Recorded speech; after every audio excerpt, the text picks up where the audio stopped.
Alhamdulillah. Alhamdulillahilladzi arsala rasulahu bil huda wa dinil haqq liyudhhirahu 'ala ad-dini kulli wa kafa billahi shahida. Asyhadu an la ilaha illallah wahdahu la syarika lahu wa asyhadu anna nabiyyana Muhammadan 'abduhu wa rasuluh. Allahumma shalli wa sallim wa barik 'ala nabiyyil karim wa rasulil 'azim nabiyyina wa maulana Muhammadin wa ala alihi wa ashabihi wa atba'ihi wa ansarihi ila yaumiddin wa sallama tasliman katsira. Subhanaka la ilma lana illa ma 'allamtana innaka antal alimul hakim. Tub 'alaina ya maulana innaka antat tawwabur rahim wa 'allimna min ladunka 'ilman nafi'a ya dzal jalali wal ikram. Allahumma faqihna fid din wa 'allimna at-tawil. Bapak Ibu yang kemuliakan, puji syukur kehadirat Allah SWT, salawat dan salam kepada baginda Nabi besar Muhammad sallallahu alaihi wasallam.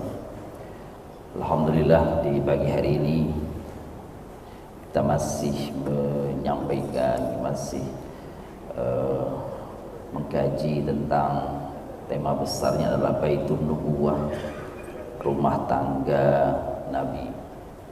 Seperti yang kami sampaikan pada pertemuan yang lalu, sebelum memasuki bagaimana rumah tangga Nabi Muhammad sallallahu alaihi wasallam, maka kita terlebih dahulu mengenal para bunda, mengenal sosok-sosok wanita yang melahirkan para nabi. Pada pertemuan pertama dahulu kita membahas tentang Ibunda Hajar. Bunda Hajar yakni ibunda daripada Nabi Allah Ismail alaihissalam. Lalu kita juga membahas pada pertemuan berikutnya yaitu bundanya Nabi Musa alaihissalam. Dan pada pertemuan kali ini kita akan menyampaikan, akan bersama mengenal tentang bundanya Nabi Isa alaihissalam. Lalu berikutnya insyaallah mulai dengan keluarga Nabi Muhammad sallallahu alaihi wasallam. Kisah tentang bundanya Nabi Isa alaihissalam ini, atau yang kita kenal disebut di dalam Al-Quran Maryam, maka sebenarnya perjalanan hidupnya itu dijelaskan di dalam Al-Quran semenjak sebelum kelahirannya sampai masa kelahirannya, masa pengasuhannya, kemudian masa mengandungnya, dan sampai masa melahirkan daripada Nabi Isa alaihissalam. Di dalam Al-Quran kisah tentang Sayyidatuna Maryam bintu Imran, yakni Bunda Maryam itu berakhir ketika Nabi Isa alaihissalam terlahir. Sampai di situ maka kisah tentang Bunda Maryam itu di dalam Al-Quran selesai. Jadi kisah tentang Bunda Maryam itu selesai sampai di situ. Mirip ketika Al-Quran menceritakan tentang Nabi Allah Musa alaihissalam. Tapi bedanya kalau Nabi Musa alaihissalam, Al-Quran hanya menceritakannya kelahiran Nabi Musa, terus setelah itu selesai.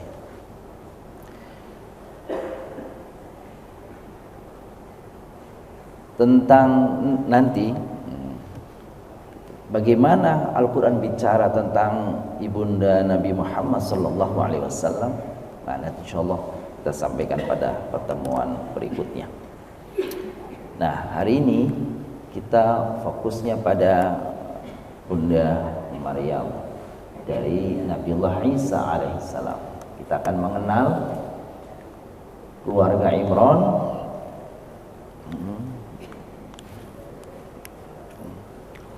terus kelahiran Bunda Maryam itu sendiri, terus sifat dari Bunda Maryam, lalu bagaimana Maryam melahirkan Isa alaihissalam, dan yang terakhir bagaimana Maryam menepis fitnah. yang ada di sekitarnya kepada dirinya itu. Ini yang kira-kira poin-poin sub-sub yang akan kita bahas pada pertemuan kali ini. Bapak-bapak, ibu yang muliakan, jadi kalau bicara tentang Maryam, maka bicara tentang keluarga besarnya, yakni Imran. Nah, maka di dalam Al-Quran ada khusus surah yang berbicara tentang keluarga ini. Dalam bahasa Arab, keluarga itu disebut al, kadang-kadang disebut usrah, kadang-kadang disebut ahl. Nah, di dalam konteks Imran, maka nyebutnya Alu Imran.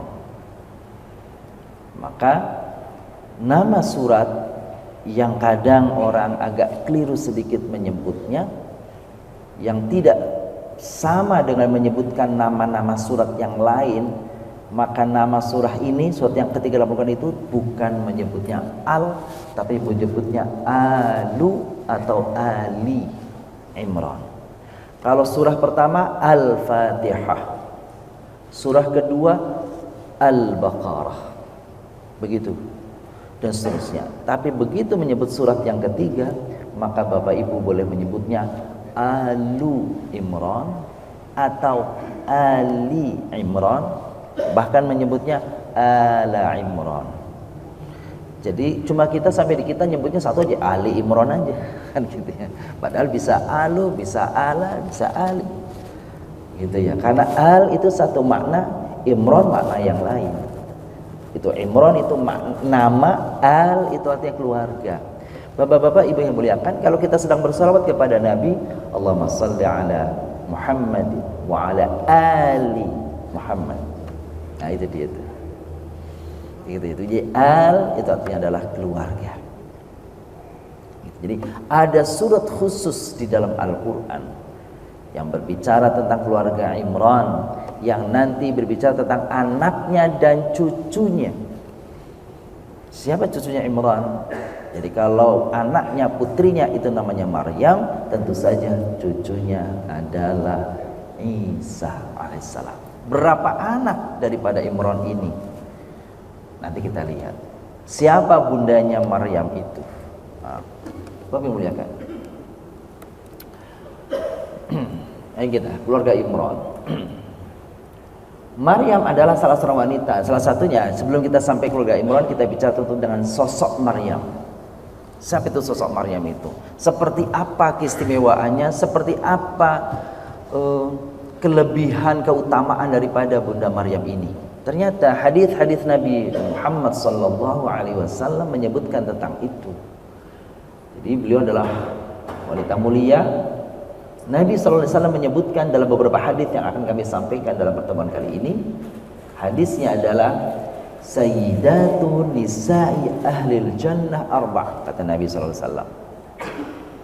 Pemuka-pemuka ahli surga dari kalangan perempuan itu ada 4 orang.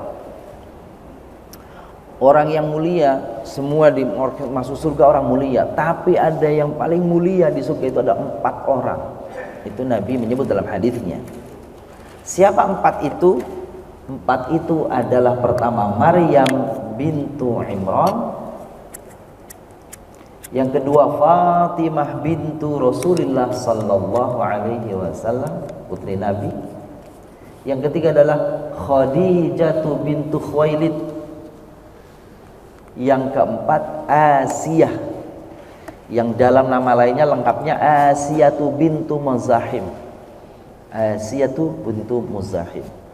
Kalau Bapak Ibu kita coba refleks kembali ke pertemuan sebelumnya, ternyata Asiyah itu masih ada keluarga dengan Nabiullah Musa alaihissalam. Ada yang mengatakan Asiyah itu adalah bibinya Nabi Musa alaihissalam. Itulah pendapatnya seperti itu. Tapi apakah seperti itu? Wallahu a'lam bishawab. Kata Asiyah sendiri tidak disebut di dalam Al-Quran. Nama Asiyah itu sendiri tidak disebut di dalam Al-Quran. dari 4 nama ini bapak-bapak ibu yang muliakan, hanya satu yang disebut dalam Al-Quran, yaitu Maryam saja, yang secara tegas ya, yang teksnya, nasnya menyebut secara khusus namanya hanya Maryam. Lalu Asiyah dari mana kita temukan? Asiyah ditemukan dari hadis Nabi SAW. Tetapi yang mengarah kepada nama itu ada pada surah As-Saff. Ada pada surah As-Saff, gitu ya, yang menyebut Daraballahu mathalan lilladzina kafaru imra'ata Nuhin wa imra'ata Lut. Kalau ini bicara 2 istri yang kufur kepada Allah. Istrinya Nabi Lut, istrinya Nabi Nuh. Lalu ayat berikutnya, wa daraballahu mathalan lilladzina amanu imra'ata Fir'aun. Nah, itu dia. Allah membuat perumpamaan bagi orang-orang yang beriman yang ada pada diri sosok istrinya Fir'aun. Nah, istrinya Fir'aun itu disebut adalah Asiyah. إذ قالت رب ابن لي عندك بيتا في الجنة ونجني من فرعون وعمله ونجني من القوم الظالمين. Itu dia Asiyah. Asiyah itu saudarinya daripada ibunda Musa alaihissalam. Dalam hadis yang lain yang mirip namanya, mirip isinya dengan hadis sebelumnya tadi, afdhalun nisa'i ahlil jannati Khadijah bintu Khuwailid, seutama-utama manusia wanita di surga adalah pertama Khadijah bintu Khuwailid.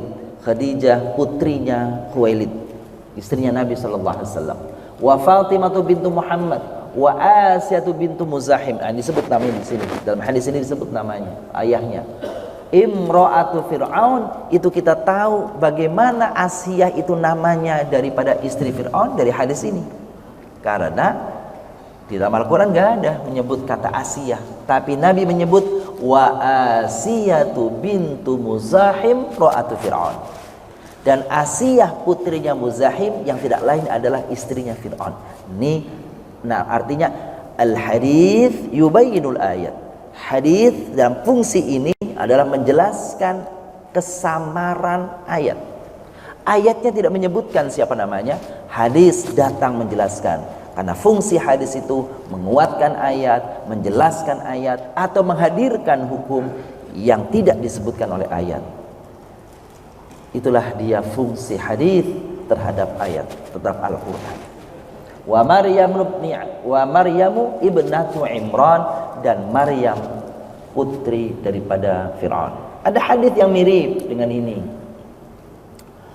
Khairu nisa'iha Maryamu ibnatu Imran wa khairu nisa'iha Khadijah.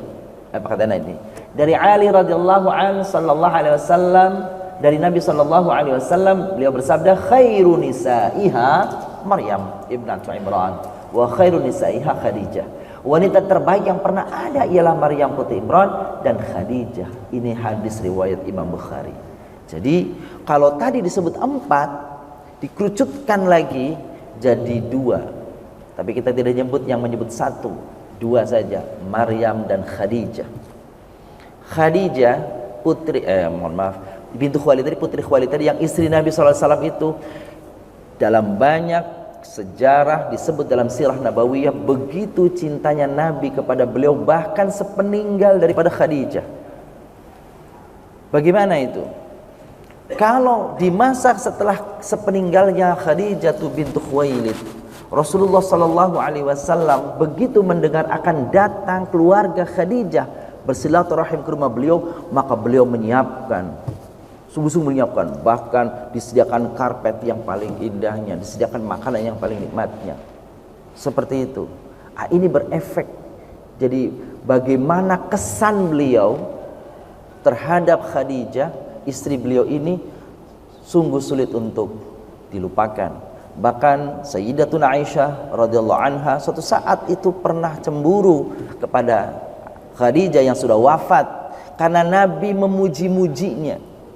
Bahkan dia ungkapkan tanda kutip rasa kesal itu kepada Fatimah gitu.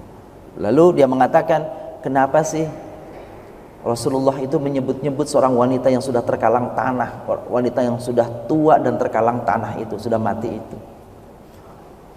Itu menyatakannya Aisyah kepada di hadapan daripada Fatimah tuh, bintu Muhammad, di hadapan putrinya Khadijah, putrinya Nabi SAW.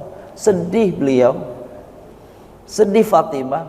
Akhirnya Fatimah menyampaikan itu kepada Nabi SAW, ayahnya. Lalu Nabi dengan saya mengatakan, gak apa-apa, besok kalau nanti ngomong seperti itu lagi, kasih tahu. Gitu kata Nabi.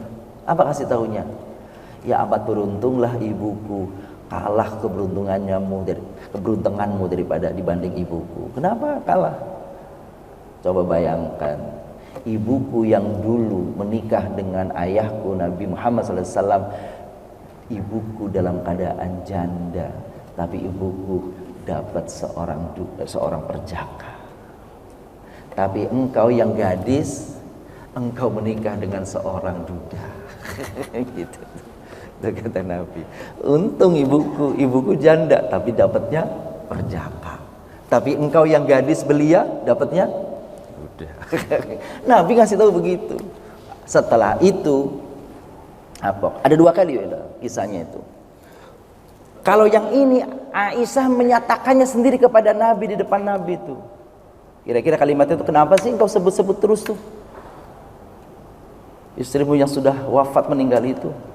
Nabi tensinya agak naik nih, Nabi nih. Agak naik nih suaranya Nabi nih. Itu ceritanya begitu. Ya saya kan waktu itu nggak ada di situ. Di dalam itu diceritakannya begitu. Apa katanya? Apa Nabi kalimatnya itu? Kelihatan dari kalimatnya itu. Tidak ada wanita yang begitu berarti bagiku. Ketika orang-orang membenciku, dia mencintaiku. Ketika orang-orang menjauhiku, dia mendekatiku. Ketika orang-orang hartanya tidak mau digunakan, dia serahkan semuanya harta kepadaku.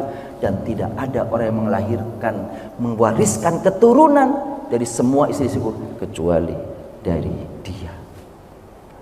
Nggak ada istri Nabi yang melahirkan yang keturunannya ada kecuali dari Khadijah bintu Khuwailid. Tuh setelah itu peristiwa itu, Aisyah nggak mau lagi tuh gali-gali itu, nggak perlu lagi dia nyinggung-nyinggung itu, berhenti udah setelah itu tuh Aisyah. Itu yang maklum mungkin kan masih muda yang meledak-ledak cemburunya gitu. Itulah Aisyah bintu Abi Bakar.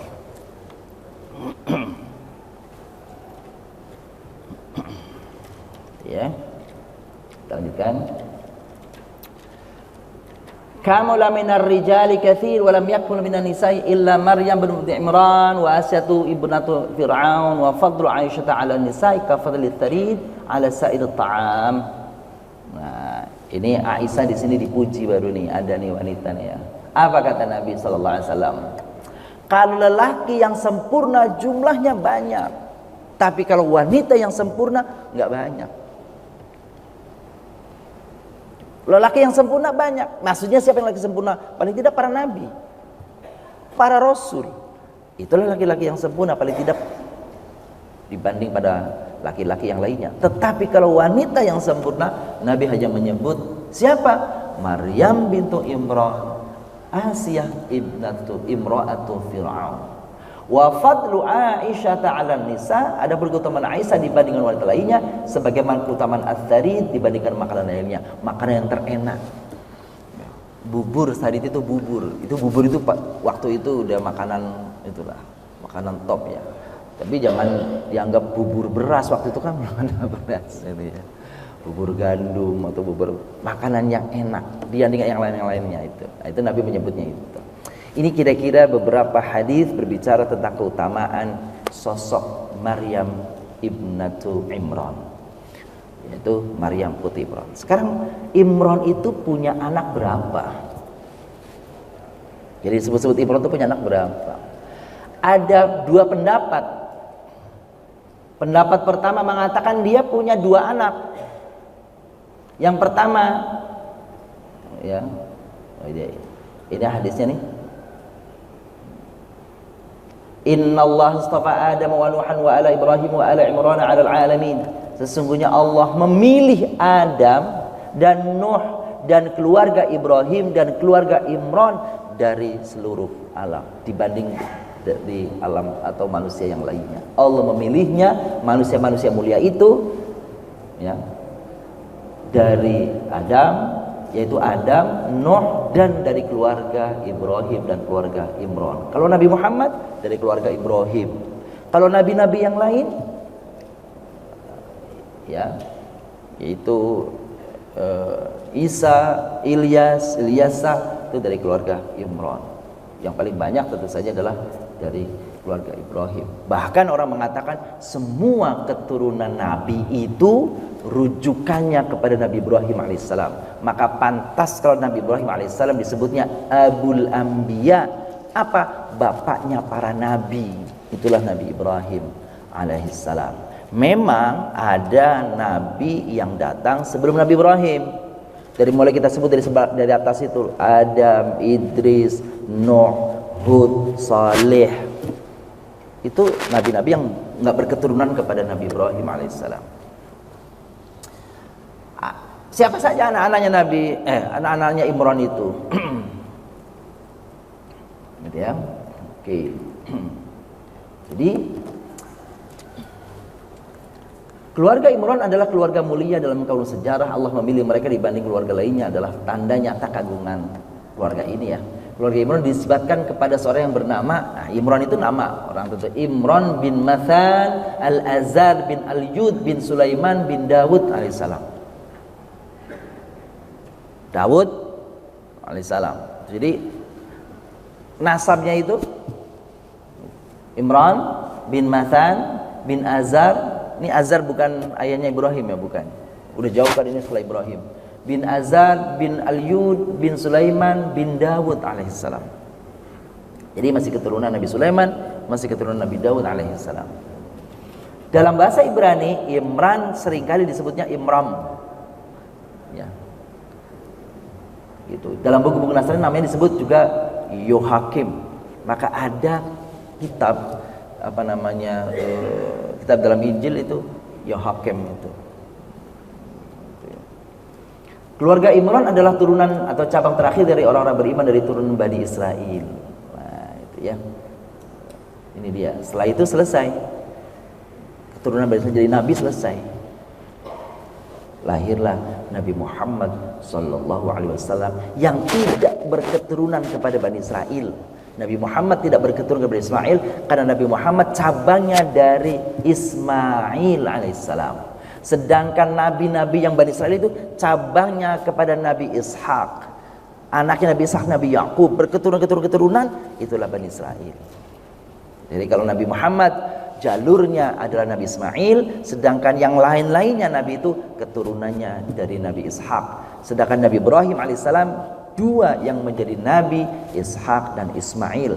Adapun putra-putri daripada Nabi Ibrahim banyak jumlahnya. Ada yang menyebut sampai dengan 15 orang. Anggota keluarga Imran itu siapa saja? Istrinya dulu nih. Istrinya namanya Hannah. Tuh. Jadi kalau ibu kalau ada nama orang namanya Hannah itu, nah itu istrinya Imran tuh. Ya. Hannah bin Fakuda. Ada juga yang menyebut namanya itu Qauda bin Qubaila. Hannah adalah seorang wanita yang tekun beribadah, taat kepada Allah, salihah dia. Gitu ya. Nah, idz qalat imra'atu Imran. Allah menyebut istrinya Imran ini, yaitu tadi itu yang paling masyhur namanya Hannah itu. Meskipun ada tadi nyebutnya Qauda, tapi yang lebih masyhur namanya Hannah. Allah menyebut di dalam Al-Quran idz qalat imra'atu Imran. Ingatlah ketika istrinya Imran, yakni kalau disebut di sini adalah Hannah. Rabbi inni nazartu laka ma fi batni. Ini dia berdoa kepada Allah. Ya Tuhanku, Rabbi inni, sesungguhnya aku bernazar laka untukmu ma fi batni, ya Allah, jika aku melahirkan maka bayiku ini kunazarkan untuk beribadah kepadamu. Muharraron itu artinya orang yang sungguh-sungguh beribadah. Maksudnya apa? Para ulama atas mengatakan Imran dan istrinya yang bernazar, istrinya Yohana itu mengatakan, aku pingin dari keluarga itu ada orang yang ngurusin Baitul Maqdis. Karena anak keturunan dari Nabi Sulaiman dan Nabi Daud, dan Nabi Sulaiman dan dikenal Nabi Daud adalah orang yang membuat kerajaan di Palestina, di Syam, di Palestina kerajaannya itu. Maka dia pingin anakku ini yang lahir kelak mengabdi kepadamu ya Allah, menjadi apa? Menjadi yang mengurusi daripada Baitul Maqdis. Berharap begitu tuh. Fataqabbal minni innaka antas samiul alim. Lalu kemudian, ya Allah terimalah doaku ini karena Engkau Maha mendengar. Apa? Tatkala dia lahir ternyata tidak sesuai harapan. Yang lahir ternyata bukan laki-laki. Yang lahir ternyata perempuan. Maka Maryam ucapannya begini, walaisa dzakaru kal untha. Ya, perempuan, kira-kira gitu. Laki-laki pasti beda lah dengan perempuan. Maksudnya apa? Untuk mengurus Baitul Maqdis butuh tenaga, butuh ya, energi dan sebagainya. Lah kalau perempuan bagaimana? Kira-kira gitu tuh. Tuh. Tapi di ayat itu tuh, di dalam surat Al Imran itu, ayat 36 terus ke bawah itu Allah mengatakan enggak, sama, laki-laki perempuan sama. Dan ternyata nih Maryam ini meski dia perempuan, ketaatannya tidak kalah dengan laki-laki di masa itu. Kesalehannya tidak kalah dengan laki-laki yang ada di masa itu. Gitulah Maryam. Ada keluar biasa keistimewaan yang dihadirkan oleh Allah kepada Maryam. Sampai Nabi Zakaria terkagum-kagum, kaget, heran, takjub kepada Maryam. Kullama dakhala Zakaria 'alaiha al-mihrab, kullama dakhala 'alaiha Zakaria al-mihrab wajada indaha rizqa. Setiap kali Nabi Zakaria masuk ke tempat penyembahan, ke tempat ibadahnya Maryam itu, wajada 'alaiha rizqa, mesti ada makanan yang sedang fresh di sampingnya itu. Sampai Nabi Zakaria nanya, "Anna laki hadza?" Maryam, ini dari mana? Kok setiap kali saya masuk ada makanan tersedia? Enggak ada orang yang masakin di sini. Qalat hiya min indillah. Apa kata Maryam? Ini dari sisi Allah. Ini loh. Tuh, lihat tuh orang kalau ibadahnya udah kayak gini nih, bapak-bapak, ibu-ibu, makanan minuman udah aman tersedia. Gitu. Gitu tuh.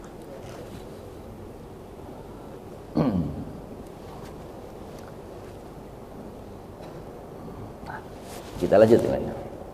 Anak-anak Imran itu yang maksud itu ada dua. Pertama namanya Asya, ya, dan yang kedua namanya adalah Maryam. Tapi ada pendapat yang lain mengatakan Asya ini bukan putrinya Imran. Ini adalah adiknya Imran. Praktis kalau yang berpendapat Maryam, Asya ini adalah adiknya Imran, praktis Imran itu punya satu anak saja, yaitu Maryam. Tuh. Gitu tuh. Dia ada pendapat nih. Ada yang mengatakan putrinya dua, Asya dan Maryam. Ada yang mengatakan enggak, Asya itu bukan putrinya Imran. Asya itu adalah adiknya Imran. Cuma hidup bersama di situ. Jadi seakan-akan kayak anak. Padahal dia bukan anak. Jadi kalau yang berpendapat seperti ini, berarti putrinya Imran cuma satu, yaitu Maryam. Selesai itu tadi tentang keluarga Imran. Kita lanjut nih.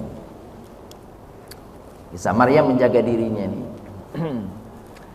Maryam bintu Imran dari keturunan Daud. Ya, saya tambahkan sedikit dulu.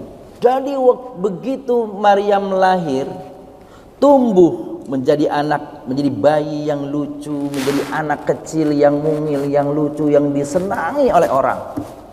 Saking senangnya orang-orang terhadap Maryam itu, maka orang berebut ingin apa itu? Ingin mengasuh Maryam. Rebutan. Maka karena rebutan, maka diundilah.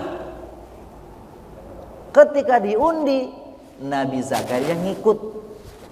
Kenapa Nabi Zakaria ngikut? Nih kayak orang sekarang nih, Nabi Zakaria sama istrinya belum punya anak. Maka kalau ngasuh anak, mudah-mudahan aja punya anak. Apa kata orang sekarang? Mancing anak. Akhirnya ketika dia diundi dengan panah itu, disebut di situ di dalam Al-Quran itu, maka keluarlah panahnya ini yang di dalamnya Nabi Zakaria. Fakaffalaha Zakaria. Maka kemudian Nabi Zakaria lah yang mengasuh daripada Bunda Maryam waktu kecil. Nah tadi itu peristiwanya tuh. Jadi dia taat ibadah, banyaknya selalu di Baitul Maqdis, beribadah kepada Allah Taala itu. Akhirnya sampai menemukan tadi setiap kali ke situ nengok anak angkatnya selalu ada makanan. Nah benar saja begitu mengasuh Maryam, Allah hadirkan kepada keluarga Zakaria Yahya. Inna nubashiruka bi ghulamin ismuhu Yahya. Wahai Zakaria, aku beritahu kabar kepadamu bahwa engkau akan punya anak namanya Yahya. Jadi anaknya belum ada, belum hamil, tapi dikasih tahu namanya. Itulah bagaimana Allah tuh. Kamu akan punya anak namanya Yahya. Subhanallah, ya. Kita kembali ke sini lagi. Maryam binti Imran dari keturunan Daud alaihissalam, beliau berada di antara keluarga suci dan baik pada kaum Bani Israel. Sesungguhnya Allah SWT menyebutkan kisah kelahiran Maryam dari ibunda di surah Ali Imran tadi itu ya. Sang ibu menadarkan sebagai muharrarah, yaitu orang yang berkhidmat di Baitul Maqdis, di mana dahulu mereka mendekatkan diri kepada Allah dengan cara demikian. Jadi orang-orang yang ingin menjadi saleh itu samalah seperti sekarang lah. Maka diantaranya adalah bagaimana anak itu selalu rajin di dalam tempat ibadah. Saat itu tempat ibadahnya adalah Baitul Maqdis. Fataqabbalaha rabbuha biqabulin hasanin wa ambataha nabatan hasanan. Maka Tuhannya menerima nazar daripada istrinya Imran yang bernama Hannah tadi, gitu. Maka kemudian ambataha nabatan hasan, maka tumbuh bayi perempuan ini menjadi wanita yang salihah. Maryam tumbuh di kalangan Bani Israel dengan terhormat. Maryam adalah salah seorang wanita ahli ibadah. Tuh dia tuh. Jadi kata istrinya, kata Hannah itu enggak sama lah laki-laki sama perempuan. Kata Allah sama dalam konteks ibadah. Benar laki-laki perempuan ada perbedaan, tapi dari sisi fisik, dari sisi mungkin psikologis, tapi dari sisi tasyri' sama. Maka ayatnya mengatakan begini, man amila salihan min dzakarin aw untha wa huwa mu'min. Itu menunjukkan kesetaraan antara laki-laki dan perempuan di dalam Al-Quran dalam konteks apa? Ibadah. Siapa saja yang beribadah kepada Allah sungguh-sungguh, entah laki-laki entah perempuan, sama di hadapan Allah. Siapa yang beramal soleh, man amila salihan min dzakarin, baik dari jenis laki-laki au untha maupun perempuan, wa huwa mu'min, dan dia beriman, falanuhyiyannahu hayatan thayyibah, kami akan hidupkan dia dengan kehidupan yang baik. Itu kata Allah, jaminannya begitu. Jadi sebenarnya dalam konteks apa tuh? Perintah dari Allah kepada perempuan sama, salatnya sama, puasanya sama, tapi ada kekhususan yang dimiliki wanita dibanding laki-laki karena tugas-tugasnya kewanitaannya. Gitu Bapak Ibu. Jadi sebenarnya kurang pas kalau mengatakan kalau wanita beribadah nilai ibadahnya pahalanya separuh dari laki-laki. Karena tadi sama tuh, punya ayatnya sama sejajar. Tadi ini cerita yang saya sampaikan. Wa kaffalaha Zakaria. Ini bukan Maryam benernya, ibu-ibu. Bukan ini ilustrasi aja. Wa kaffalaha Zakaria kullama dakhala 'alaiha Zakaria al-mihrab wa ja'ala indaha rizqa qala ya Maryam anna laki hadha qalat wa min indillah innallaha yarzuqu man yasha bighairi hisab. Tadi yang saya kisahkan. Jadi bukti karomahnya. Karomah itu berarti kalau dalam bahasa kita Ahlussunnah wal Jamaah itu berarti wali. Kalau orang yang punya keutamaan, punya kelebihan, keistimewaan dari kalangan manusia, namanya ma'unah. Dari kalangan wali namanya karomah. Dari kalangan nabi namanya mukjizat. Dari orang kafir namanya sihir. Kalau diri nabi sebelum jadi nabi ada Nabi Muhammad gitu di waktu kecil, ada karing-karingan gitu. Nah, itu ada juga, tapi bukan mukjizat. Nah, ini dia. Jadi Maryam ketika dalam asuhan daripada Nabi Allah Zakaria tadi ternyata mendapatkan sesuatu yang aneh di mata Nabi Zakaria. Jadi bapak-bapak, ibu yang muliakan, ini menjadi satu pedoman yang diyakini oleh kaum sufi, orang ahli ibadah itu mengatakan, kalau engkau berserah diri seserah diri kepada Allah untuk beribadah setekun ibadah kepada Allah, maka jangan takutkan tentang rizkinya. Buktinya Maryam nggak mikirin makan, nggak apa, udah disediain sama Allah. Cara Allah menghadirkan itu kepada hamba-hambanya yang dipilih. Tapi kalau separoh-paroh jangan. Kesana enggak, kesini enggak, bakal akhirnya nggak dapat semuanya. Tuh dia tuh. Maryam ahli ibadah. Dia Maryam ibunda Isa alaihissalam menjauhkan diri dari keluarganya di suatu tempat yang berada di sebelah timur Baitul Maqdis untuk mendapatkan ketenangan dalam ibadah kepada Allah SWT. Maryam melepaskan diri dari rutinitas kegiatan sehari-hari, betul-betul seperti yang diinginkan oleh ibunya tadi, menjadi ahli ibadah. Dan begitulah Maryam. Wadhkur fil kitabi Maryam idzin tabadat min ahliya makanan syarqiyah. Ini tadi penjelasannya. Jadi ceritakan hai Nabi Muhammad, ketika Maryam, ya, dalam kitab Al-Quran, ketika Maryam mengasingkan diri, ya, keluarga di suatu tempat di sebelah timur Baitul Maqdis. Jadi bapak-bapak yang muliakan, Nabi Muhammad lahir 500 tahun setelah kelahiran Nabi Isa. Nabi Muhammad lahir 500 tahun setelah kelahiran Nabi Isa alaihissalam. Kira-kira begitu kata para ahli sejarah. Nabi tahu persis kisah tentang Maryam, tentang Isa. Tidak pernah membaca karena beliau tidak bisa membaca. Dari mana? Dari Al-Quran. Maka suatu saat ketika Nabi mengirimkan sahabat-sahabatnya ke Habasyah, kalau sekarang Ethiopia. Pertama 12 orang, kemudian 80 orang dalam riwayat, ada bilang 60 dan 80 orang. Ke sana datang ke rajanya Abram namanya, ada yang mengatakan Alham namanya, yang kita kenal namanya Najasyi. Jadi Najasyi itu menurut para ahli bukan nama itu gelar. Negas, Najash itu Negas. Ya, nama aslinya itu Abram. Gitu. Ada yang mengatakan seperti itu tuh. Jadi kita kadang-kadang menyebutnya Raja Najasyi. Itu Najasyi itu ternyata gelar. Untuk di daerah Ethiopia rajanya disebut Najasyi. Seperti kalau di Romawi namanya Kaisar.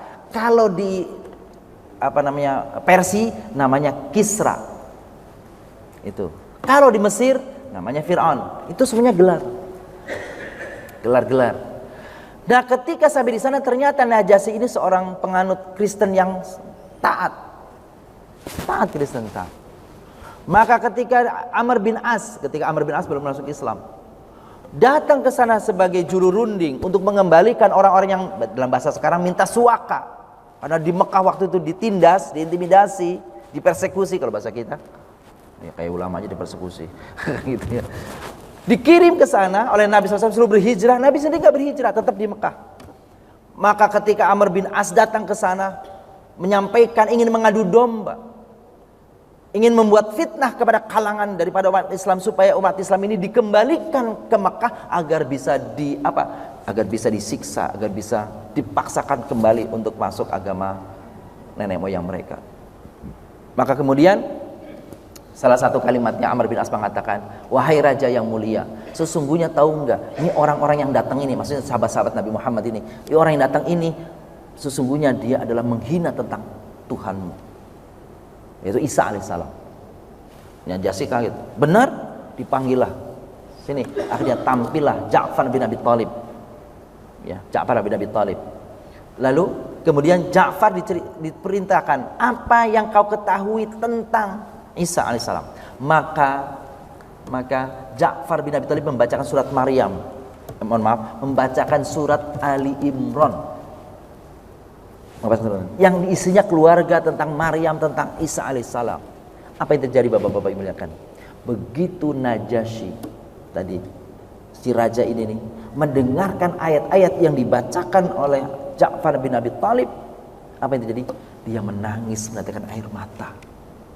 Lalu kemudian dia ambil tongkat, lalu dia garis tongkat itu di depan Amr bin As, di depan tadi sahabat-sahabat yang sedang berhijrah tadi, sambil mengatakan, ketahuilah wahai utusan, maksudnya Amr bin As, bahwa sesungguhnya antara keyakinan kami dan keyakinan mereka ini yang mengaku punya agama baru ini, bedanya hanya seperti garis ini saja. Tuh, maka dalam riwayat yang paling masyhur, Najasyi itu bersyahadat masuk Islam. Najasyi masuk Islam. Cuma dia nggak mau terang-terangan karena dia jadi raja. Gitu. Maka Amr bin As tahu nih si raja ini masuk Islam sembunyi-sembunyi nih. Maka dikumpulkannya rakyatnya untuk ngasih tahu bahwa ini rajamu nih telah masuk Islam. Gitu ya. Maka kemudian Najasyi sambil berdiplomasi sambil menunjuk tradisi yang biasa dilakukan oleh orang-orang Nasrani itu, yang menunjuk 3 titik itu sebagai trinitas Tuhan itu, Tuhan Bapa, Tuhan Anak, begitu tuh. Gitu. Tapi dia dalam hati mengatakan Tuhan Allah, Rasul Muhammad dan Rasul Isa alaihissalam. Jadi nggak mengatakan anaknya. Itu dia. Dari mana buktinya kalau Najasyi masuk Islam? Ketika Nabi SAW berada di Madinah, lalu kemudian mendapatkan berita tentang wafatnya Najasyi, maka Rasulullah SAW di Madinah melaksanakan sholat, dan ini sholat pertama yang dilakukan oleh Nabi, yaitu sholat ghaib. Sholat ghaib dari Madinah. Mendengar Najasyi wafat, beliau sholat ghaib. Inilah sholat ghaib pertama yang disebut dalam sejarah yang dilakukan Nabi SAW waktu kematian daripada Najasyi. Kita lanjutkan. Sebenarnya ayat ini Ibnu Abbas berkata, di antara semua orang yang paling mengetahui tentang apa sebab kaum Nasrani menjadikan kiblat mereka ke arah timur, nah ini dia nih, yaitu sesuai dengan firman Allah bahwa Maryam menenangkan dan menjauhkan diri dari keluarganya ke suatu tempat di sebelah timur, lalu mereka menjadikan tempat kelahiran Isa itu sebagai kiblat. Nah, tempat di sebelah timur itu yang orang sebut namanya adalah Bethlehem. Itu yang masyhur. Bethlehem itu bahasa Arab sebenarnya sih. Kan bahasa Ibrani mirip-mirip bahasa Arab. Bet itu bait, rumah. Lehem itu lahem, daging. Jadi Bethlehem sekiranya itu rumah daging. Maksudnya adalah rumah tempat jagal hewan. Rumah penjagalan, daerah penjagalan. Itu. Kan kita juga nyebutnya begitu sekarang ya. Dari mana penjagalan? Oh, itu berarti dulunya di situ ada tukang penyembelihan situ. Mana kampungnya? Dekat ini Kober. Kampungnya mana? Kober. Berarti ada kuburan di situ. Bukan rumahnya di kuburan, rumahnya di mana? Di Kober. Kober itu bahasa Arab, kober. Jadi makobir atau kober. Dalam bahasa Betawi Kober. Kober itu kuburan. Aduh, ayah saya dikubur di kuburan Kober. Ya itu kuburan semua isinya. Kuburan bapak saya dikubur di Kober, ya itu kuburan semua. Itu ya, Kober itu kuburan. Itu dia. Kita lanjutkan. Maryam hamil. Fattakhadhat min duhihim hijaban farsana ilaiha ruhana fatamatsala laha basyaran sawiyya. Nih, dari cerita ini Bapak Ibu yang muliakan, saya sih baru baca ya, bagaimana prosesi daripada kehamilan Maryam. Ya. Maka Maryam membuat tabir dinding yang melindunginya dari pandangan keluarganya dan manusia lainnya. Kemudian Allah mengutus malaikat Jibril. Jadi waktu dia berada di mihrab tadi, mihrab itu tempat sembayangan itu, dia tutup pakai tabir, kayak ibu-ibu gitu, tutup pakai tabir. Lalu pas di situ datanglah sosok laki-laki, yaitu Jibril alaihissalam. Jadi Jibril alaihissalam, Bapak-bapak yang muliakan, dalam segala sejarah begitu para ulama mengatakan tidak pernah Jibril itu kalau menjelmakan diri kepada sosok lainnya kecuali sebagai manusia. Nggak ada Jibril pernah menjelma dari yang lain, menjelma yang lain, nggak ada. Contoh misalnya ada orang mengatakan itu malaikat Jibril apa? Kucing, nggak akan mungkin. Nggak ada sejarahnya Jibril jadi kucing, nggak ada. Jadi kuda, agak ada. Apalagi itu apa batu gede, Jibril, nggak ada itu. Jibril kalau menjelma dalam sosok yang lain pasti manusia. Gitu ya. Nah di sini nih, fatamatsala laha basyaran sawiyya. Ya. Itu dia. Bashar itu makhluk seperti kita nih, yang ada kulitnya, yang ada rambutnya, itu namanya bashar. Waktu Nabi SAW dibelah dadanya oleh Jibril, itu juga dalam wujud manusia, Jibril alaihissalam. Waktu dia mendekap Nabi di Gua Hira, turun wahyu juga sebagai sosok manusia. Waktu mendatangi Nabi Ibrahim begitu, waktu mendatangi Musa begitu, waktu mendatangi Nabi Lut begitu. Semua kisah-kisah tentang perwujudan Ibrahim dalam bentuk yang lain, semuanya dalam bentuk wujud manusia. Jadi nggak benar kalau Jibril itu apalagi kemudian jadi apa? Jadi makhluk. Lah itu di Guntur Senen ada wanita ngomong ngaku jadi Jibril. Jadi Jibrilnya udah pasti itu dusta. Namanya siapa? Eden. Gitu ya. Maka Maryam menyambut tabir, membuat tabir dinding yang melindunginya dari pandangan keluarga dari manusia lainnya. Kemudian Allah mengutus malaikat Jibril kepadanya dalam bentuk seorang laki-laki yang gagah dan rupawan untuk memberitahukan kepada Maryam bahwa ia melahirkan seorang putra tanpa seorang ayah. Adapun hikmahnya kedatangan Jibril dalam bentuk manusia agar supaya tidak menimbulkan ketakutan. Nah itu tadi tuh. Kenapa Jibril menjelma jadi manusia? Supaya yang didatangi tidak takut. Padahal bapak-bapak yang kemuliakan, kan di dalam Al-Quran mengatakan uli ajnihatin matna wa thulatha wa ruba' wa yazidu ma yasha'u fi khalqi. Malaikat-malaikat itu punya sayap. Sayapnya itu 2, 3, 4 dan lebih daripada itu. Dan konon dalam satu hadis, riwayat hadis mengatakan Jibril itu punya sayap 500. Sayapnya jadi 500. Jangan dipikirin gimana caranya tuh sayap tuh 500. Yang tahu kita mah 2, 3 aja bingung. Tapi Al-Quran mengatakan begitu. Sayapnya 4, nggak tahu gimana caranya. Ini sayapnya 500. Satu sayapnya saja kalau dibentangkan itu, maka bumi paling timur dan paling barat itu sudah tercakup. Baru satu sayapnya. Itu kayak gimana gedenya. Kalau 500. Itu Bapak Ibu. Maka jangan dipikirin begini nih, bingung kita mikirnya. Udah pokoknya terima aja. Gitu ya. Ta'abudi sami'na wa ta'ala.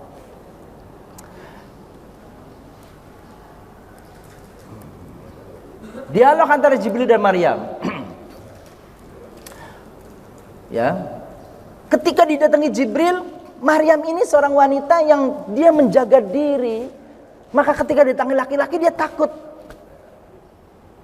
Ketika didatangi laki-laki dia takut. Maka makatan qalat inni a'udzu birrahman minka in kunta taqiyya. Maka aku berlindung kepada Allah darimu hai laki-laki. Awas jangan macam-macam kepadaku. Itu kira-kira gitu tuh. Kalau engkau orang yang tak bertakwa jangan macam-macam sama saya. Itu kira-kira begitu tuh. Ya. Qala innama ana rasul rabbik li ahabalaki ghulaman zakiyya. Si laki-laki tadi Jibril itu mengatakan, jangan takut. Aku ini rasul Allah. Aku ini utusan Allah. Saya ngasih tahu bahwa engkau akan punya anak zakiyya, anak yang suci. Itu kalau ada namanya zakiyah suci itu. Ya, zaki laki-laki. Kalau perempuan zakiyah. Hamid laki-laki, kalau perempuan Hamidah. Gitu ya. Apa jawaban Maryam? Qalat anna laki anna yakunu li ghulam wa lam yamsasni bashar wa lam aku baghiya. Apa kata Maryam? Gimana saya bisa punya anak? Disentuh laki-laki pun tidak. Dan aku walam aku baghiya, aku tidak pernah berbuat sesuatu yang menjadikan tercoreng namaku. Maksudnya berbuat asusila. Nggak pernah aku melakukan itu. Bagaimana aku punya anak? Apa kata Jibril? Jawaban Jibril nih. Qala kadzalik qala rabbuki huwa alayya hayyin wa linaj'alu ayatan linnasi wa rahmatan minna wa kana amran maqdiya. Intinya kalau Allah udah menghendaki kagak ada yang aneh, nggak ada yang nggak bisa, nggak ada yang mustahil, semuanya bisa. Itu dikasih tahu begitu tuh. Maka Bapak muliakan, ini dulu ya sebelum kita bagaimana prosesinya. Ternyata dari ayat tadi itu dan dari ayat yang lainnya ada 4 cara manusia lahir ke dunia. Siapa saja dia? Salah satu dari 4 cara ini. Bapak-bapak, ibu-ibu tinggal cari yang mana ini ya, gitu ya. Ibnu Katsir menyatakan itu. Yang pertama, Allah Ta'ala menciptakan nenek moyang mereka, menciptakan manusia tanpa ayah, tanpa ibu. Siapa? Adam. Menciptakan tanpa ibu. Tanpa perempuan maksudnya, bukan tanpa ibu. Tanpa perempuan. Siapa? Adam tanpa ayah, tanpa ibu. Tanpa laki-laki, tanpa perempuan. Yang menciptakan tanpa seorang perempuan? Hawa. Hawa kan dari Adam tuh. Diambil tulang sulbinya lalu jadi Hawa. Itu tanpa perantaraan perempuan. Kalau Adam tanpa perantaraan perempuan dan tanpa perantaraan laki-laki. Kalau Hawa tanpa perantaraan perempuan tapi dari tulang rusuknya Adam, berarti dari laki-laki. Yang ketiga, tanpa ayah lalu menciptakan seluruh makhluk dari laki-laki perempuan. Siapa? Bukan, Bapak Ibu bukan. Terus yang mana? Yang keempat, menciptakan tanpa ayah. Jadi kita ulang lagi ya. Yang pertama, tanpa ayah, tanpa ibu, Adam. Pakai ayah, pakai ibu, kita semua. Tanpa laki-laki, Isa. Tanpa perempuan, Hawa. Itulah 4 cara Allah menghidupkan, menciptakan manusia. Bagaimana Maryam hamil? Ada bapak-bapak ngomong, ini dideketin itu aja udah langsung hamil. Dideketin suaminya apa langsung hamil. Kan gitu. Menurut pendapat yang masyhur dari jumhur mayoritas ulama, Maryam hamil lamanya berapa? 9 bulan. Ada pendapat yang mengatakan Maryam itu hamil tiba-tiba besar langsung lahir. Kata mayoritas ulama enggak. Dia proses hamilnya sama seperti manusia umumnya, 9 bulan. Gitu ya. Tentang kehamilan Maryam disebutkan dalam ayat fahamalathu fantabatat bihi makanan qasiyya. Ya, Maryam mengandungnya lalu ia menyisihkan diri dengan kandungannya ke tempat yang jauh dari manusia. Kenapa? Malu. Kenapa? Takut dianggap sebagai wanita yang kotor. Wanita ini nista. Nih, Bapak Ibu yang muliakan. Jadi prosesi hamilnya itu Jibril ditiupkan ke lengan tangannya. Ini kayak begitu kisahnya dalam tafsir. Jibril meniupkan ruh ke lengan bajunya. Gitu ya. Kemudian roh itu turun hingga mengalir ke farji, hingga ia lalu naik masuk ke dalam rahim dan kemudian dia hamil. Ini yang muda-muda, pasangan muda mau cobain begitu. Itu hanya terjadi Jibril aja, kan gitu ya. Itu aja kisahnya Bapak Ibu. Itulah ya, jadi hamil. Ketika ia hamil, ia merasa kesulitan, kepayahan, berat. Jadi kalau mengatakan sulit, berat, payah, pasti lama kehamilannya itu. Tidak tahu apa yang harus dia katakan pada orang-orang, karena orang-orang pasti tidak akan percaya ceritanya, padahal ia memang bercerita jujur bahwa dia hamil tanpa seorang laki-laki. Maryam lalu memberceritakan perihal dirinya itu kepada saudari perempuannya, istri Nabi Zakaria. Ketika bertemu saudaranya sedang hamil, ya, sekarang istri Nabi Zakaria hamil Yahya. Karena dulu mengasuh Maryam sekarang hamil juga. Lalu saudaranya itu melihat bahwa bayi, ini mau percaya mau tidak, tapi begitu kisahnya nih. Kata istrinya Nabi Zakaria, begitu Maryam sedang hamil itu, datang menghadap ke dia, ngobrol dengan dia. Dua-duanya sama hamil. Bumil. Apa bumil? Ibu hamil. Dua-duanya hamil tua. Lalu saudaranya melihat bahwa bayi dalam perutnya istri Nabi Zakaria tadi nggak tahu bagaimana kisahnya itu. Menghormat dan tunduk kepada bayi yang ada di perutnya Maryam. Begitu katanya, udah katanya begitu ya udah saya nggak tahu bagaimana, nggak pakai tes swab gitu gimana. Kalau sekarang kan ada apa namanya itu ibu-ibu, kalau dilihat itu USG, awas jangan salah nyebut MSG. Gitu. Lihat anak yang dalam rahim pakai MSG, ya salah itu kalau bikin sayur asem. Gitu. Ternyata kata istrinya Zakaria, anak yang di dalam perutnya itu tunduk kepada anak yang sedang ada di rahim Maryam. Wallahu a'lam bagaimana kisahnya. Seperti itu, tapi itu menunjukkan bahwa ini yang akan lahir ini memang manusia pilihan. Ya, saat kelahiran. Ini udah ini ya, udah waktunya sebentar lagi nih Bapak Ibu. Yang dialami Maryam sebagaimana tergambar adalah fa'aja'ahal makhadu ila jid'in nakhlati qalat ya laita mittu qabla hadha wa kuntu nasiyan mansiya. Ini Bapak-bapak yang muliakan, Ibu yang muliakan. Ini ada kalimat yang menjadi perdebatan di kalangan ulama. Jadi apa iya Maryam itu frustasi? Kenapa frustasi? Karena dia ada kata-kata laitani mittu qabla hadha. Kalau daripada seperti ini nih, udahlah saya tersiksa, nih sakit luar biasa, terus saya menanggung malu, dah saya mati aja dah. Berbeda yang diceritakan dalam kitab kita tentang kehamilan ibunda nanti kita, Nabi Muhammad SAW, ibunda Aminah. Ibunda Aminah waktu hamil sama sekali sedikit pun tidak merasakan berat, payah, susah. Itu yang diceritakan di dalam banyak kitab. Kalau ini Maryam luar biasa sengsaranya, ya. Maka rasa sakit akan melahirkan, akan memaksa ia bersandar ke pangkal pohon kurma. Udah hamil 9 bulan dalam kepayahan dia itu, akhirnya dia bersandar di pohon kurma. Dia berkata, aduhai alangkah baiknya aku mati sebelum ini. Bagaimana kalau aku mati aja daripada begini nih sengsaranya, ya. Dan aku menjadi barang yang tidak berarti lagi dan dilupakan oleh manusia sehingga seperti aku tidak ada. Sudahlah berat, payah, hamil, dan ini bagaimana melahirkannya, nggak ada orang, nggak ada siapa-siapa, lalu juga akan menanggung malu. Udahlah, lebih baik aku kalau boleh milih aku nggak hidup aja lah. Maka di tempat lahirnya Isa ini tadi disebut tuh Bethlehem. Begitu menurut sebagian ulama. Ada pendapat kedua yang menyatakan Isa lahir bukan di Bethlehem. Sebagian keyakinan sebagian Nasrani. Di mana? Di Nazaret. Nazaret. Ya.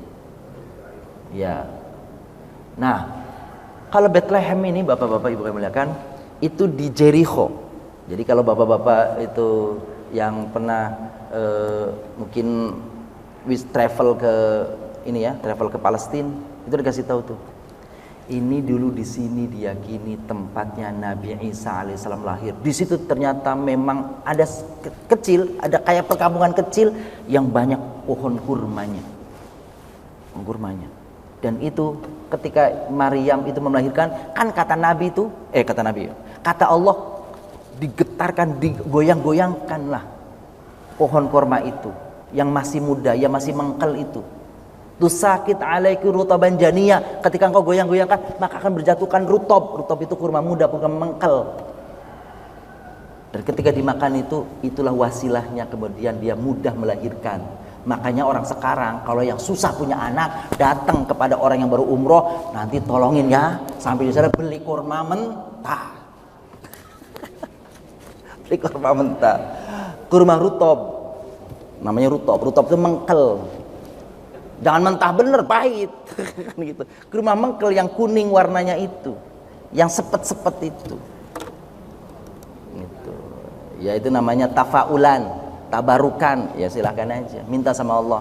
Ya Allah, sebagaimana engkau mudahkan Maryam melahirkan dengan wasilah kurma yang kau perintahkan, maka aku makan ini, semoga engkau mudahkan pula kelahiranku. Begitu. Gitu tuh. Jadi yang namanya tafaul, tabaruk itu dalam bahasa ini, oh ya boleh berjaya, mintanya sama Allah. Jangan karena kormanya salah. Gitu ya. Bolehkah minta mati seperti Maryam tadi? Gitu. Bapak Ibu yang mengatakan, ada hadis yang mengatakan, janganlah seseorang la yatamayyananna rajulun. Tidak boleh orang itu berharap kematian ketika datang kesulitan dalam hidupnya. Nggak boleh, mati aja lah. Lagi banyak orang ditagih itu, banyak dimintai pertanggungjawaban ini, aduh mati aja dah. Nggak boleh. Tapi Nabi mengajarkan doanya begini, Allahumma ahyini in kanal maut khairan li wa tawaffani in kanal maut khairan li. Itu begitu. Kalau mau berdoanya begini aja kata Nabi. Jangan minta mati, waduh, jangan minta mati datang kepadamu karena kesulitan sedang menghimpitmu. Tapi jika engkau berdoa kematian, sepertilah doanya. Nabi mengajarkan, Allahumma ahyini in kanal maut khairan li. Ya Allah, hidupkan atau panjangkan hidupku jika di dalam hidupku itu kebaikan-kebaikan. Wa tawaffani, wafatkan aku ya Allah. Engkau matikan aku saja ya Allah jika memang di dalam wafatku ini juga adalah kebaikan-kebaikan. Ada belangwir bukan? Oh itu tanda ini ya, selesai ya. Jadi itu kalau boleh, ya Allah wafatkan aku jika dalam wafatku adalah kebaikan, daripada usiaku panjang isinya dosa, lebih baik wafatkan saja. Gitu doanya. Ngapain usianya panjang kalau isinya dosa? Tapi kalau dalam ilmunya Allah, dalam panjangnya usia kita isinya kebaikan-kebaikan, kemanfaatan bagi orang lain, maka panjangkan usiaku ya Allah. Boleh begitu doanya. Tuh. Nah, Nabi Yusuf aja ngomong seperti ini nih. Wa tawaffani musliman wal hiqni bis shalihin. Ya Allah, seandainya kau matikan aku dalam keadaan muslim. Dan jumpakan aku nanti bersama orang-orang yang saleh di dalam surga. Ini terakhir, Bapak muliakan, di mana tempat kelahirannya? Tadi saya katakan di Bethlehem, dan ada yang mengatakan tempat kelahirannya di Nazaret. Nah ya, seperti itu. Jadi waktu diguncangkan pohon kurmanya itu, berjatuhan pohon kurmanya itu, buah kurmanya itu, dimakanlah buah kurmanya itu, lalu mudahlah kelahiran daripada Nabiullah Isa alaihissalam. Lalu ada tuh doa, cuma agak lupa dikit saya, doa yang dia konon katanya ini doa tabarukan kepada Maria. Apa doanya begini? Doa mau melahirkan. Tapi salah, saya ngajarnya di sini udah lewat ya. Kan gitu. Boleh diajarkan kepada cucu gitu, kepada anak kita. Hanna waladat Maryam. Maryam waladat Isa. Allahumma ukhruj ayyuhal waladul ma'bud bijahi nabiyina Muhammadin sallallahu alaihi wasallam. Maknanya begini nih. Hanna, ya Allah, Hanna telah melahirkan Maryam menjadi wanita salihah. Dan Maryam telah melahirkan anak putranya yang mulia. Maka wahai janin, jabang bayi yang ada dalam perutku ini, keluarlah engkau dari perutku dengan mudah sebagai hamba Allah dengan kemuliaan Nabi Muhammad sallallahu alaihi wasallam. Nah, itu begitu dikatakan oleh sebagian orang tuh. Ya. Kalau susah-susah lahirnya, begitu doanya. Tapi ibu-ibu bilang, ya udah selesai, udah lewat, udah besar-besar semua anaknya kan. Baik, inilah sepenggal kisah daripada Bunda Maryam. Jadi saya katakan di awal tadi, kisah Bunda Maryam itu begitu Isa lahir, berhenti tuh, kisahnya selesai. Nggak ada lagi kisahnya tentang Bunda Maryam di Al-Quran. Semenjak lahiran sampai melahirkan Isa, selesai. Dan sampai situlah memang berakhirnya kisah Bunda Maryam. Dan insya Allah di kesempatan akan datang, kita akan bicara tentang bagaimana sosok Bunda Nabi besar Muhammad sallallahu alaihi wasallam, yakni Sayyidatuna Aminah. Jadi kalau kita sudah menyebut Sayyidatuna, nggak pakai Siti lagi, sebab Siti itu Sayyidatuna itu. Jangan Sayyidatuna Siti Aminah, udah dua double itu. Sayyidatuna singkatannya Siti, itu dia. Demikian Bapak-Bapak yang muliakan yang kami sampaikan dalam pertemuan kali ini, mudah-mudahan ada manfaatnya. Tapi sebelum ditutup, kalau ada pertanyaan, monggo silakan Pak. Monggo.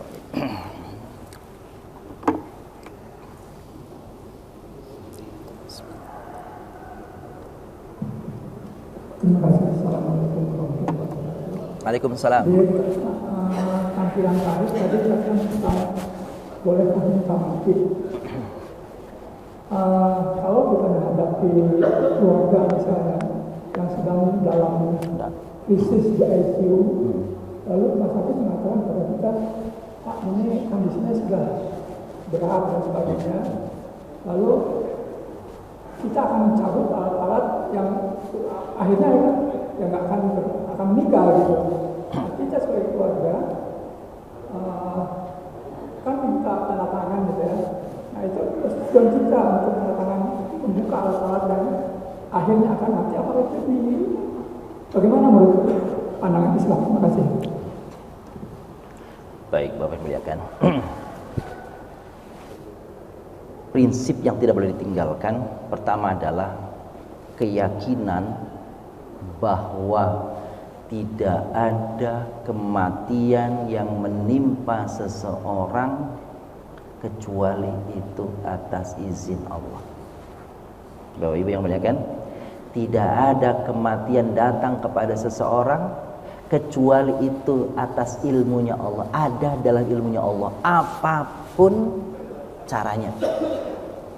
Mau caranya mati dalam keadaan sehat, mau caranya mati kecelakaan, mau caranya mati dalam keadaan kritis dan sebagainya, maka itu tidak akan keluar dari takdirnya Allah Subhanahu wa taala. Lalu orang mengatakan gini, itu kan sebenarnya belum mati Ustaz, kalau belum dicabut itunya itu selangnya itu. Tapi kalau dicabut hari ini, cabut jam ini, 3 jam kemudian mati. Ya itu catatan dalam kitabnya Allah begitu memang. Dalam catatan kitabnya di bulan ini pagi keluarganya mencabut apa alat-alat apa namanya selang kehidupannya itu, maka kemudian 3 jam kemudian mati. Itu semuanya dalam catatan Allah.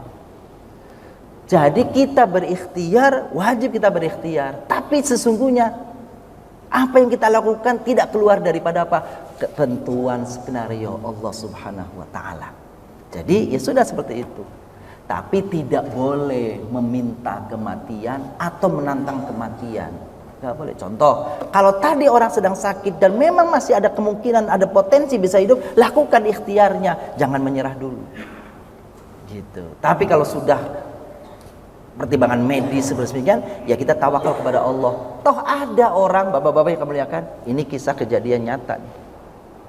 Ada di dalam masih dekat keluarga kami tuh. Itu orang itu, anak itu masih sangat muda. Itu divonis sudah kata dokter udah nggak panjang usianya. Udah tinggal tulang, bahasa katanya, tinggal tulang. Sudah nggak fungsi macam-macam. Seperti bayi sudah di atas kasur. Bahkan ibunya pernah bertanya, boleh nggak Ustaz, saya doain dia supaya Allah cabut aja, saya nggak tega melihatnya. Saya katakan, doa saja yang terbaik, minta sama Allah agar Allah hadirkan yang terbaik kepada dirinya. Apa yang terjadi Bapak Ibu muliakan? Berlalunya masa, 2 minggu yang lalu tuh anak datang segar bugar. Enggak seperti dulu tuh yang sudah krempeng, sudah habis kulitnya dan dagingnya. Segar, orang sehat. Allah belum ingin mengambil nyawanya. Jadi lakukan yang terbaik, setelah itu tawakal kepada Allah Subhanahu wa taala. Seperti itu. Bagaimana kalau dia itu bukan membunuh, yang tidak boleh itu anestesia. Apa anestesia itu? Orang nggak apa-apa, sebenarnya masih bisa, terus kemudian dimasukin pil atau apa terus kemudian supaya mati. Itu nggak boleh, itu bunuh diri namanya. Kan gitu, itu yang nggak boleh. Anestesia itu. Nah, gitu ya. Nah, saya kira itu. Jadi Pak Haji, gimana? Kalau kita tanda tangan untuk setuju bahwa itu dicabut-cabut, apakah itu kita sebagai keluarga ya udah pasrah untuk ya udah meninggal gitu, mau ya udah meninggal gitu, gimana Dan? Iya, nggak apa-apa. Wafatnya seseorang bukan karena dicabutnya itu, bukan karena dicabutnya alat-alat tadi bantu pernafasan. Kenapa dia mati? Ya karena takdirnya Allah mati. Tadi saya katakan pada orang yang tadi saya katakan tadi harusnya sudah dalam ilmunya dokter, dalam kepemahaman sebagaimana umumnya keluarga, ini orang udah mati nih. Tapi ternyata enggak. Jadi kalau sudah keluarga sepakat, tanda tangan, semua ambil kesimpulan atau kesepakatan seperti itu, lalu kemudian tanda tangan, tidak termasuk insya Allah, tidak termasuk yang disebut membunuh atau membiarkan keluarganya mati. Tapi saya kira itu ikhtiar setelah berusaha sekian lama untuk mengobatinya dan tidak ada kunjung kesehatan, dan kasihan dalam hati kita, kasihan kepada si orang yang sakit, si pasien tadi, maka tawakal kepada Allah. Selanjutnya Allah cabut nyawanya memang sesuai takdirnya, atau Allah panjangkan usianya sesuai takdirnya, itu kita serahkan sama Allah Subhanahu wa taala. Kalau itu mungkin pendapat saya seperti itu. Demikian Bapak muliakan, mari kita akhiri. Oh, masih ada lagi? Oh iya, monggo. Terakhir ya. Monggo.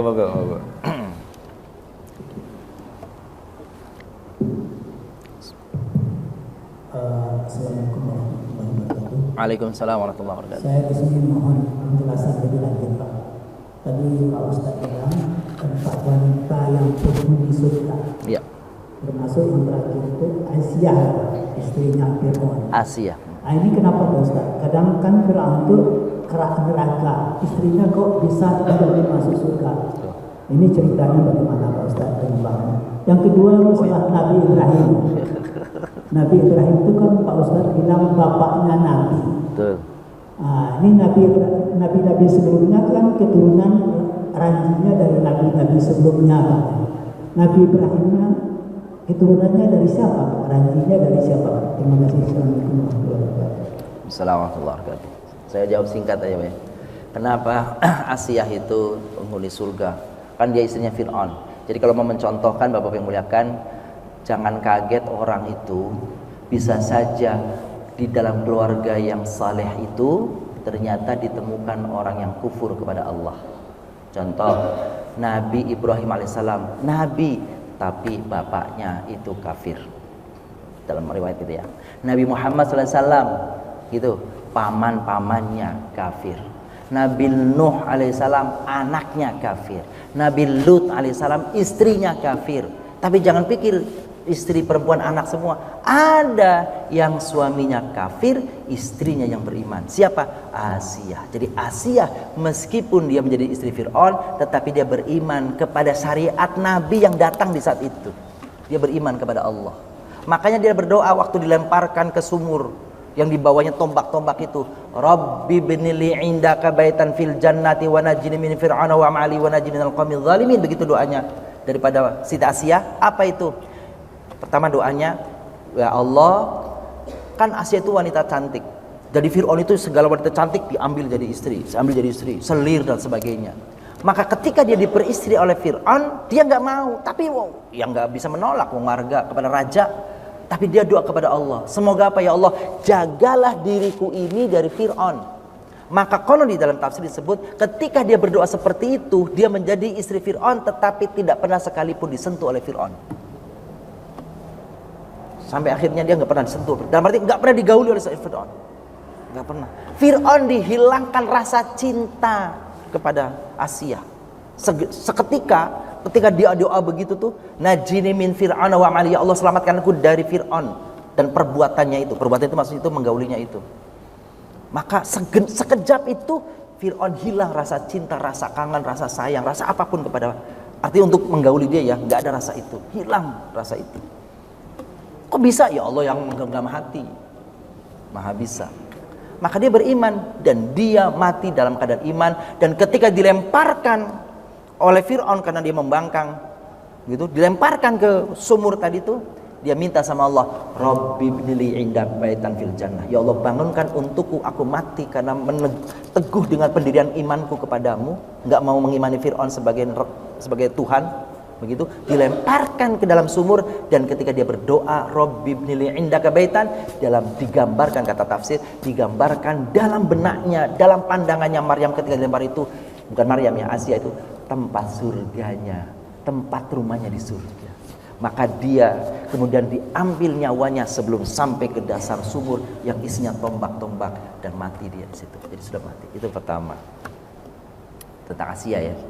Terus tadi apa yang kedua ya? Udah ya? Oh, Nabi Ibrahim. Nabi Ibrahim itu keturunannya ya pasti keturunan dari Nabi Adam. Ibrahim bin Tasarih bin Saruh bin Arfakhshaz titik-titik bin Nuh ya. Terus bin Adam alaihissalam. Cuma kenapa dia Abul Anbiya? Kenapa bukan Adam Nabil Anbiya? Nabi-nabi yang punya syariat, Rasul itu Nabi Ibrahim alaihissalam. Sebelum daripada Nabi Ibrahim alaihissalam tidak ada nabi yang dapat wahyu kitab, nggak ada. Setelah Ibrahim ke bawah ada Adam, apa namanya tadi itu Nabi Muhammad, Nabi Musa, Nabi Isa itu dapat risalah, dapat itu. Demikiannya Pak. Bapak Ibu muliakan, terima kasih atas perhatiannya. Kita tutup dengan kafaratul majlis. Subhanakallahumma bihamdika asyhadu an la ilaha illa anta astaghfiruka wa atubu ilaik. Assalamualaikum warahmatullahi wabarakatuh.